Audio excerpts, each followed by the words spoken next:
I'm going to talk about SCN8A and predominantly the most severe form, encephalopathy. Can you see the arrow? Yes, good.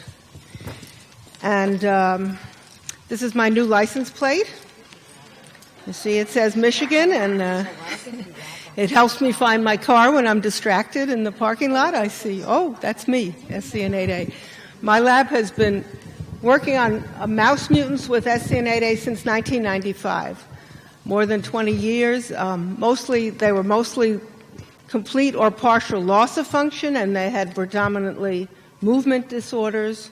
And we searched for many years for human correlates, and so it's quite wonderful to see the way the human geneticists have brought this field to life into the human realm. But I'm still going to talk about mice. Let's see.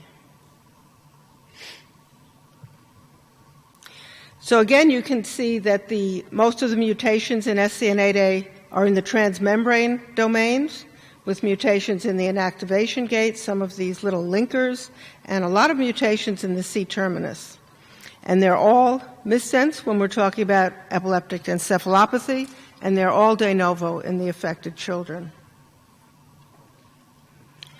Again, to contrast with Dravet, they're almost mirror image disorders. It's really quite fascinating. I think there are more than 1,500 different mutations in SCN1A, and since there are only 2,000 amino acids, it's pretty well getting saturated. And of these, about half are truncations, clear loss of function, the other half of missense, but of the 27 or so that have been tested, most of them were also loss of function. So we're dealing with haploinsufficiency for 1A. But in contrast, the more than 250 8A mutations in severe encephalopathy are missense with amino acid substitutions. And, when there's a missense, you can't tell by looking at it whether it's gain of function or loss of function. And I wanted to mention this funny term, gain of function, which, depending on how you look at it, these channels have lost their normal function. But what we mean is that there is protein there, and the protein has abnormal function. And we call that gain of function. It's a kind of funny term. So to begin with, I'll show you the results of our testing in transfected cells, looking at these 13 of the first missense mutations. And then I'll tell you about 2 of these mutations that we've introduced into the mouse genome. So here you can see 3 categories of abnormalities that we found in the 8A mutants. We found 2 mutants which cause the channel to open prematurely. So this is, in black, you see the wild-type channel, and this channel is opening at a lower, lesser level of depolarization. So these neurons are going to be more likely to open when they shouldn't, hence hyperactivity. The second case is this famous position 1872, where we have 16 repeated mutations. And I'd like to say a word about these recurrent mutations. It's not that it's a hotspot for mutation. These are CPG sites, many of them in arginine codons. And when they go through deamination, they get SNP, single nucleotide changes. And I think, again, we're seeing them recurrently because these are the changes which cause hyperactivity in this channel, which in turn causes the severe phenotype that you see in the clinic. So here we can see that whether we substitute a tryptophan for this arginine or a leucine or a glutamine, all of which result from these deamination events, we get virtually identical kinetics, namely a failure of the channel to close. And this is one that we can understand at a molecular level because of some work from several laboratories earlier on the basic studies of the channel, and they showed that this residue interacts with the inactivation gate through an ionic mechanism with a negative charge in the inactivation gate. So it goes to follow that if you lose that positive charge on the arginine, regardless of how you lose it, you have destabilized the inactivated state. and hence a hyperactive channel. And the third case is the mutation at N1768D, which was the Michael Hammer mutation. And I don't know why these keep jumping. I don't know what I'm touching here that is advancing the slides so consistently. But this mutation, again, causes a large level of persistent current and also elevated resurgent current, as shown recently by Ted Cummins. So we thought it would be a good idea to have mouse models of each of these different mechanisms to be used for testing therapies and understanding why these mechanisms are the effects of distinct mechanisms. So we are making progress to that goal. We have a mouse that I'll talk about with this mutation. We have a mouse with this mutation, and we're working on a mouse with one of the premature opening mutations. And this just summarizes the location of the functional mutations that we characterized. So here I'm showing you that these mutations do cause a hyperactive neuron. If we have cultured neurons, hippocampal neurons, and we add channel, wild type or mutant, you can see that the number of active potentials that we get when we transfect with the mutant channel is twice as high as with the wild type channel. So these do give hyperactivity to isolated neurons in culture. But that doesn't tell us what's happening in vivo. Goodness gracious. Let's try this again. Perhaps I could ask you to advance the slides in the back. Would that work? So these are the things that we hope to learn by introducing these mutations into the mouse genome. One thing that you immediately learn is whether the mutation itself is sufficient to cause seizures, as we assume when we do these diagnoses. Then we can look at the effects of these mutations on different classes of neurons in the brain in a way that's not possible in other systems. We can look at secondary effects, as Jeff Noble mentioned, what is going on between the first seizure and the epilepsy, and we can look at the expression on the effect on other gene expression. We can look into the cause of sudden death. We can use the mice to evaluate drugs, and we can perhaps identify genetic modifiers that might be additional targets. So these are the two models that I'm going to talk about. The first is the first mutation that was discovered in a patient that was ambulatory, verbal, and had SUDEP at age 15. And the second is the more severe 1872 mutation. We used the tryptophan substitution. Okay, so these are the two mice that we've generated. One modeling this mutation, caused by impaired inactivation, as I showed you, and one modeling a much more severe mutation with also impaired inactivation.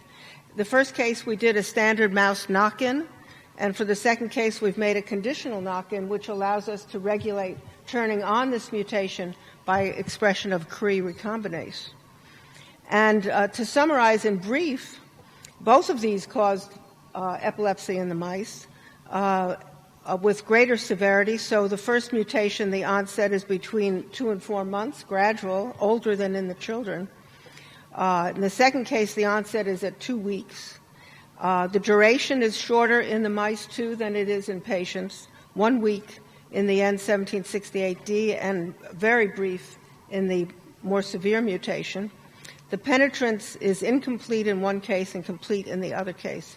And I'll show you some drug responses as well. Here's the targeted N1768D mouse. This is the heterozygote, which is the patient phenotype, of course, D+, with 50% penetrance and a gradual onset and death between 2 and 6 months.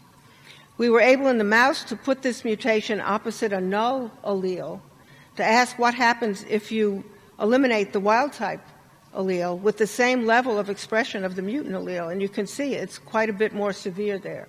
So having some wild-type channel is protective. And then when we made the homozygote, it's much more severe. And on the next slide, you can just see some of these mice of the 3 genotypes with tonic-clonic seizures that preceded death. Now, looking at various types of neurons from the mice, these are acutely dissociated hippocampal CA3 neurons. And what you see, the wild-type channel is closing, and the mutant channel is giving this persistent current, very much like what we saw in the transfected cells. And in this case, we see this both in the pyramidal cells and in the bipolar cells, both in excitatory and inhibitory neurons. Here you see spontaneous firing recorded from slices and comparing the wild type and the heterozygous mutant. And you see that in cortical layer 2-3, there was no excess activity in the mutant. That's in contrast to what I'll show you later for the more severe mutation. But in CA1 and CA3, there was quite a lot of spontaneous activity, consistent with this concept of hyperactive neurons leading to seizures. Now, we were very interested in the possible role of these neuronal channels in heart and what contribution that might have to suit up in patients.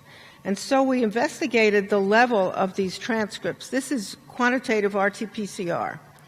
And the major channel in heart is SCN5A, which has been set to an abundance of 1. And we looked at the other 3 neuronal channels that are known to be expressed in heart, 8A, 1A, and 3A. And they're all expressed at about the same level, and added up together, they account for about between 1 and 2% of the mRNA in heart. Another thing you can see here is that this is independent of introducing this mutation. So at the transcript level, we don't see any compensation anywhere that we've looked, including brain, when you have a mutation in one of the alpha subunits. We don't think that there are transcriptional feedbacks. So here in each case, we have the wild type and the mutant heart in this case.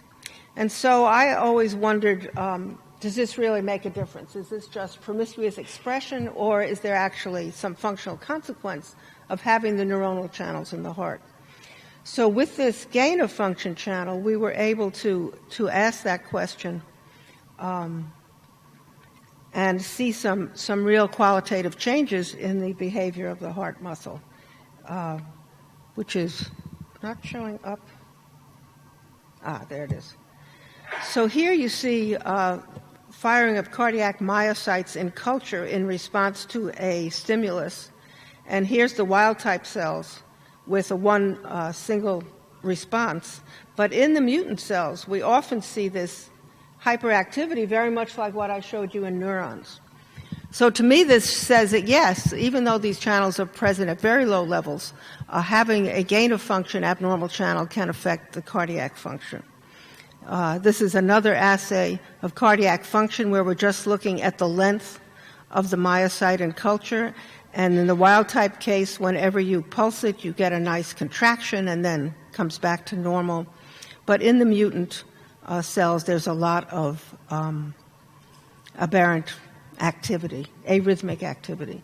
So these channels, I think, clearly can make a difference. And whether this is the only contribution of cardiac or whether there's also an autonomic regulation of cardiac that's abnormal in the mutants is not clear, but certainly there is an endogenous effect.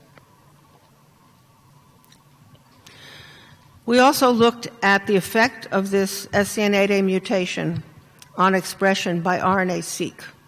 And we looked at 3 brain regions at 3 time points.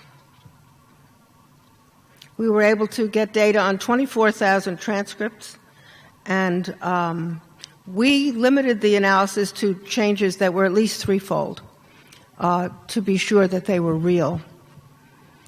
And we looked at forebrain, cerebellum, and brainstem.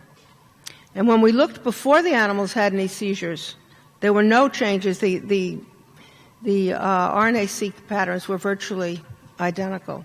The same thing was true in those mice that never did develop seizures. in all of these regions. However, if we looked within 24 hours of seizure, we found changes in the forebrain and not in the other regions. And a relatively small number of changes as these studies go. There were 60 changes that met that criterion. And they seem to be basically not a response to the genotype, but a general response to seizures. There were several changes that we also see in Dravet mice, including some neuropeptides, including galanin was the highest changed transcript, microRNAs, Wnt signaling. Interestingly, there's no changes in transcript of voltage-gated ion channels. So again, we don't see feedback at the transcription level. And we did investigate galanin the way Massimo did with the CCK. We did an elaborate experiment crossing in a galanin overexpressing transgene, hoping that if we got the galanin in before seizures started, perhaps it would mitigate the course, but it did not. Might have been a limitation of the transgene where it was expressed, but that did not work out. So here's another thing you can do with mice. You can try different backgrounds. Can we find gene-gene interactions that might modify the severity of this mutation? And in this case, we crossed our mutant on the C3H background to an SJL mouse, which we chose to start with because it exacerbates the effect of SCN2A mutations. And instead, to our surprise, this is the survival of the mice on C3H, and this is the survival of the heterozygous F1 mice. They were completely protected in this case by SJL, strain background. So these modifiers must be different from the modifiers that Jennifer Carney has identified, which exacerbate SCN2A encephalopathy. And we're hoping that if we could find what these genes are, they might be additional targets for upregulation as a protection against 8A encephalopathy. So we have one interesting result from preclinical drug testing that I want to show you. And this is with this drug that was previously called GS967. It was developed at Gilead as potentially a heart drug with the target of SCN5A, but they found that it crossed the blood-brain barrier, and so they lost interest in it. But the epilepsy people said, well, that sounds good, so let's see. So this work was done by in Jennifer Carney and in Al George's department at Northwestern. And you can see a very profound effect here. Fortunately, this drug can be administered in food, and so they started the animals on the food containing GS967 when they were a month and a half old. So they've got hyperactive neurons. Those measurements I showed you, I should have said, were from 3-week-old animals, but they've not had any seizures. And they kept the drug in the food for 4 months, 4.5 months, and through that whole period of time, there were no seizures and no loss of the mutant mice. And as soon as that food was removed, we saw the typical loss of survival. This is the untreated mouse of the same identical genotype. So this is very encouraging, and there is a company that has formed around this drug and that is pursuing this for potential clinical trials. And the other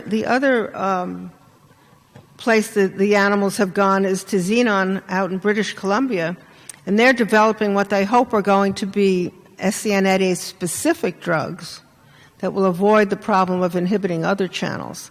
And this is a series of their drugs. These are tests of the mice after an induced seizure, not waiting for these spontaneous seizures, which are hard to work with. And they just got approval in the UK to test one of these drugs in a phase 1 trial. So that's exciting. So that's all I want to say about that model. Most of that has been published. But I want to tell you now about the new model, which, just to remind you, is modeled on patients who are much more severe. They're non-ambulatory and nonverbal, most of them, although there is one in the literature that is different with the same mutation. And so in this case, we had to be more imaginative with the construct. We wanted a mouse where the channel would be wild type until we activated it. And so we knocked in this fragment. We made 2 copies of this final coding exon, exon 28, one of which has the wild type R allele and is floxed. And we put in a strong polyadenylation site. Then we put in another copy of the same exon with the mutant substitution. And we replaced the 1 copy in the wild-type chromosome. So now we have a chromosome, the conditional allele, or C. In the absence of CRE, it has 2 copies of exon 26, and they've been marked with silent mutations, and they have a polyadenylation site. And what we were hoping was that there would be splicing from exon 25 into the first copy of exon 26, and then it would terminate at this strong polyadenylation site and not have any mutant protein. And as it turned out, it's actually working exactly like that. A postdoc in my lab has done elaborate molecular analysis, and that is exactly the case. We have this allele, and if we add a CRE, then we remove this wild-type coding allele, and we end up with the tryptophan codon. So what happens to the animals? The first question was whether we get a stable transcript with this growth hormone 3' UTR, and it turns out that substituting, completely removing the 3' UTR from the SCNA transcript seems to have no effect. And I think this is interesting in and of itself because it's a 4 to 6 kb. There are 2 alternative 3' UTRs, which are full of microRNA binding sites and all kinds of other hypothetical functional sites. And yet, this again is qRT-PCR, and this is the wild type, the conditional heterozygote, and the conditional homozygote with no CRE, with the substituted 3' UTR, and there's no difference in the level of transcript. This was another thing we were counting on, and also no difference in the mice. The mice are viable and fertile, and we can maintain this allele as a homozygote. So the first thing we did was a CRE that was active throughout the animal, basically creating a knock-in, the equivalent of a constitutive expression, global expression. And this is what happened. Very precipitous, very reproducible, a very disastrous time course, with 1 enormous seizure followed almost immediately by death, certainly within 24 hours. So this is a very severe allele.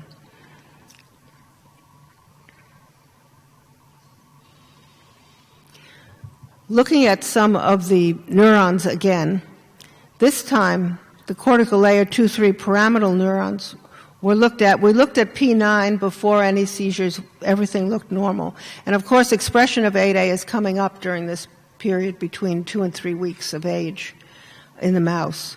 And at P9, the neurons were normal. Now looking at P13, you can see that the cortical pyramidal neurons are hyperexcitable and fire at a lower level of stimulation,